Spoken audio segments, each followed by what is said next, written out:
And joining me now to talk more about the proceedings and the case against Khalid Sheikh Mohammed is Morris Davis, a former chief prosecutor for terrorism trials at Guantanamo Bay. And I guess when they say the wheels of justice turn slowly, this is a prime example of that. This is pretty incredible, isn't it? It is.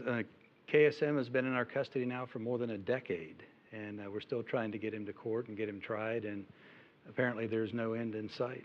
You were just talking to me during the commercial break, the difference between this and a federal prosecution. Why don't you go over that for our viewers? Sure. Yep. Back in September of 2006, an airplane landed at Gitmo. We didn't know how many people were going to get off, but 14 men were transferred from CIA custody to the military, including Khalid Sheikh Mohammed and Ahmed Gilani. Gilani is the only detainee that's ever been transferred from Guantanamo to the U.S. and tried in federal court. He's already been tried, convicted, sentenced. He's 3 years into his sentence in a supermax prison.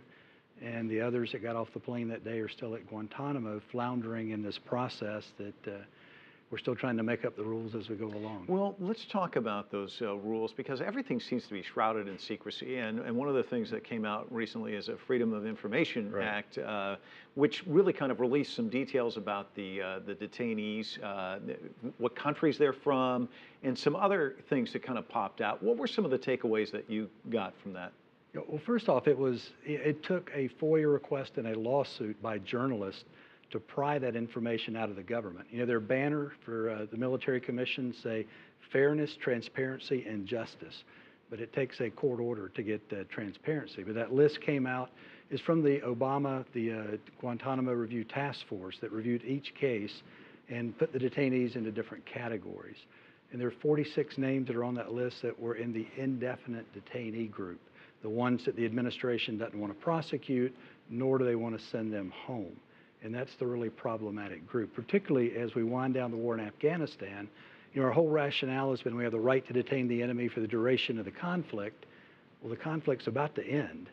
So we've either got to come up with some new legal fiction to justify detaining these guys, or we're going to have to send them home or prosecute them. And one of the detainees, actually, you say the Bush administration had one approach for him, the Obama administration has a different approach. Yeah, it made headlines here in Washington. Bob Woodward did an interview with Susan Crawford, who was in charge of the military commissions, in January of 2009, and she said she dismissed the charges against Mohammed al-Qahtani, the 20th hijacker, because, in her words, we tortured Qahtani. But if you look at the Obama list, he's on the list saying pending prosecution. What about the hunger strike? Because obviously, what I find interesting about this is you have the detainees, there's a large hunger strike going on there, and then you have a president of the United States saying, I want this thing shut down. It's obvious the detainees aren't happy with it. He's not happy with it. Where's the disconnect? Well, the disconnect are the fearmongers on the far right that want to use this as a political bludgeon to beat the president over the head about being soft on terrorism. There's no good reason for Guantanamo. I mean, I think you saw Senator McCain was on the Sunday talk show saying, we're spending $1.6 million per person to keep the place open. 86 of the 166 we have cleared. We don't want to keep. So we're wasting millions of dollars to keep this place open. We've squandered our credibility. Every court decision that's come out of Guantanamo, Hamdan, Boumediene, Rasool, has been a black eye for the government. There's just no good reason other than the far right wanting to use it as a for political leverage. Well, at some point, something's got to be done. As you pointed out, the war is coming to an end. So Morris Davis, thank you so much for coming in. I certainly appreciate it.